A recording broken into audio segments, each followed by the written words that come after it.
Good morning and welcome to Sports Central, brought to you live and exclusive from Spectrum Television from the beautiful hills of Ibiakuren right here in Akwa Ibom State. My name is Fono Bongitina. Quite excited to be back on a new month where we have the birth of Jesus Christ, our Savior and Lord.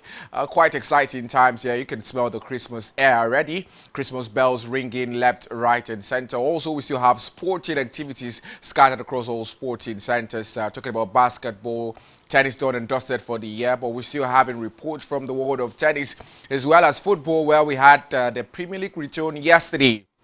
The biggest match in over the weekend, where we had Chelsea against League of the table clash, and we had quite an exciting time right there. We also had the Football Fans Collision yesterday. I want to say thank you to everyone who participated in the Football Fans Collision, to our partners, to everyone who found out time to be at the venue. Thank you, and we appreciate it. Well, we'll just take a quick breather, and when we're back, we'll give you sport wrap-up info.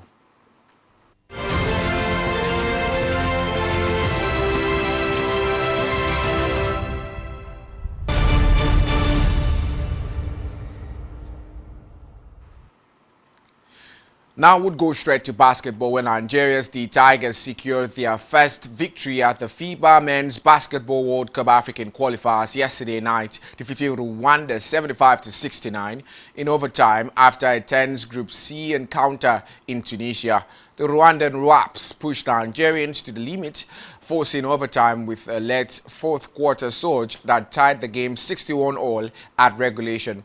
Despite leading 51-48 with 3 minutes and 34 seconds left on the clock, Nigeria allowed Rwanda to rally but responded strongly in the extra period, outscoring their opponents 14-8 to seal the win. Rwanda dominated the early exchanges, taking the first quarter 21-12 and the second at 13-6 to enter halftime with a 27-25 advantage. But Nigeria responded with an impressive 20-9 third quarter performance, but faltered again in the fourth at 25-16 before regaining control in overtime. The result continued a dramatic start to the qualifiers for Nigeria, who on Friday lost 88-78 to Tunisia after overtime, while Guinea upset Rwanda 82-70.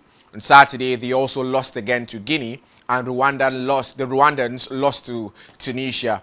After 3 games, Guinea tops Group C with a perfect 3-wins record, and Tunisia sits second with 5 points, Nigeria third with 4 points, while Rwanda remained rock bottom with just 3 points. Now to para sports, where Nigeria's Special Eagles have booked a place in the final of the amputee football tournament at the inaugural West Africa Para Games in Abeokuta, defeating Cameroon 1-0 at the MKO Abiola Sports Arena yesterday. The victory marked the continuation of Nigeria's dominant start to the competition following an 11-0 thrashing of the Benin Republic in their opening match on Friday.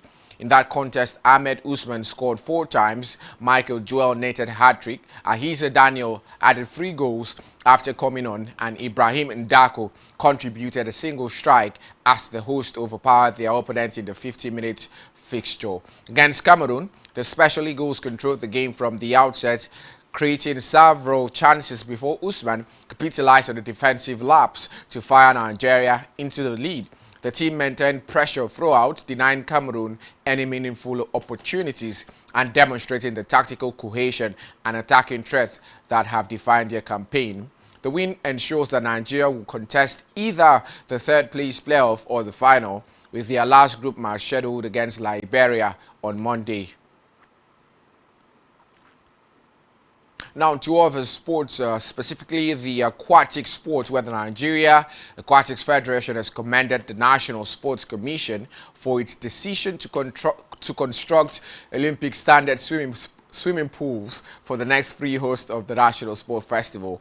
Describing the move as a landmark step for the development of aquatics in Nigeria, the president of the Federation, Dunku Chamberlain, praised the NSC, noting that the new facilities, beginning with Enugu and followed by Bayelsa, another future host state, represents a milestone achievement and a clear demonstration of the Commission's renewed commitment to inclusive sports growth and excellence. Speaking on the long-standing challenges faced by aquatic sport in the country, he emphasized that inadequate facilities had previously limited athlete preparation and participation.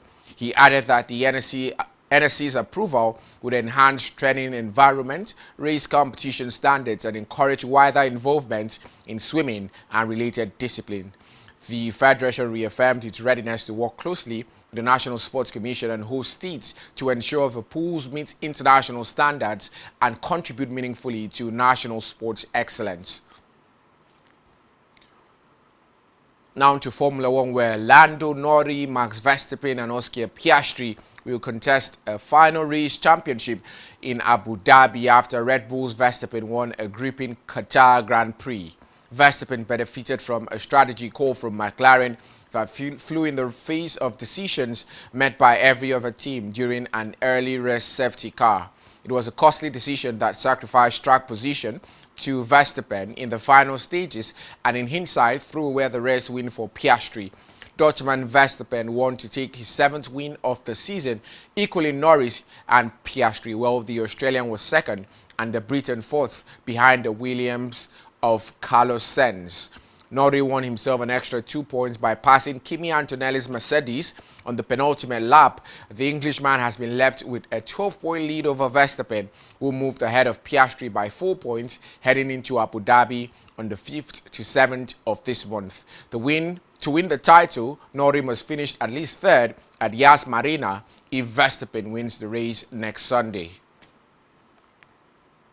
Now to football, where Chelsea earned a battling 1-1 draw with Premier League leaders Arsenal at Stamford Bridge despite playing for almost an hour with 10 men.